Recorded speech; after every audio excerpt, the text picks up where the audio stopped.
Okay, today we're going to talk about the crystal or stone known as tourmaline. No, I don't have a piece of tourmaline to show you. I'm sure you can find a picture of tourmaline if you've never seen it before very quickly on the internet. Before I get any further, I'd like to remind you that I'm not stating that the stone is going to cure X, Y, and Z. There may be some aspects where I'm talking about that it may assist with X, Y, and Z. It's not saying that tourmaline is a medical cure or anything. Disclaimer, I have to put that in there. Now, where can we often find tourmaline? Well, as you're aware, there's actually quite a large variety of colors of tourmaline. And that means that there's a lot more aspects of tourmaline that we're going to talk about, or variations of it. Now, when we're looking around the world, we'll find some of the colors of tourmaline in places like Brazil, Afghanistan, Madagascar, Mozambique, Nigeria, there's parts of the US, Sri Lanka, Pakistan. And those are just a small list of where you'll find tourmaline. Now, when we're measuring the vibration, so this is the speed of which the stone moves or vibrates per second. When we're looking at the color black, so there's a black tourmaline, it's about 7 to 10 hertz. And then the pink to green ones are sort of between 30 to 40 hertz. So you can see there's a little bit of a hertz range there depending on the color and the type of tourmaline. Now, when we're looking at the physiology, now, of course, particular colors are going to be associated with more physical aspects of the body, but in general, or if we're encompassing all of the colors that tourmaline comes in, we're looking at things like the nervous system, the circulatory system, the thyroid, and the immune system. Now, if we're wanting to cleanse, cleanse it, smoking is probably a really good one. I've got some incense burning just over there as well. Sound. The other stone known as selenite is also quite good for cleansing and clearing other stones. Earth burial is reasonably safe for this one as long as it's not wet soil. You can also use moonlight and Reiki energy as well. Now, when we're looking at the planet associations with tourmaline, we kind of break it down into its colors. So black, we're looking at planets like Saturn and Earth. Pink, we're looking at the planet of Venus.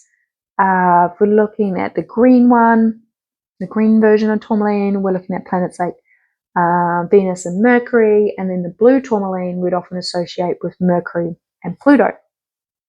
Now, when we're looking at the energy centers of the body, when you're working with black tourmaline, it's more associated with the root chakra. If it's a pink tourmaline, it's often associated with the heart and the sacral. Green tourmaline is often associated with the heart, and the blue is often associated with the throat and then also the third eye as well. Now we're getting into astrological archetypes. Again, we can break it down into its colors. Black is often associated with the archetypes of Capricorn, Scorpio, and Virgo. The pink tourmaline is often associated with Libra and Cancer and Pisces. The green is often associated with Taurus, Virgo, and Leo. Now, when we get into the elements, the black and green tourmaline is often associated with the element of earth. The pink, green, and blue are all three of them are often associated with water, and the blue is also associated with the element of air. Now, I'm going to go through some of the emotional / mental aspects or ailments that this stone may assist with, and then we'll go into the more metaphysical, and then we're going to touch on some cultural stories of the stone as well. So for the emotional and mental aspects that this stone may assist with, we're looking at things like fear and anxiety, trauma, heartbreak, and grief. There's some stones that work really well with self-love and self-worth, obviously the pink and green one especially for that. Depression, guilt and shame, communication, and clarity and focus. Now, it's going to depend on the color of your tourmaline as to which combination of those that it works with. I'll leave you to do your research on that. And same again with the metaphysical So metaphysical ones can be things like EMF protection, attachment challenges, love, earth connection, also higher realms, expression, blockages. So blockages are being able to actually express your authentic self, healing relationships, and also awareness. Now, because tourmaline is found in many areas of the world, it has a variety of cultural stories with it. One of them is often associated with ancient Egypt, and they would use tourmaline to what they would call as warding off evil and also providing protection. Now, when you speak with some of the Native American peoples, in particular tribes, they have tourmaline uses, and a lot of the time it'll be for things like healing emotional wounds and connecting with nature.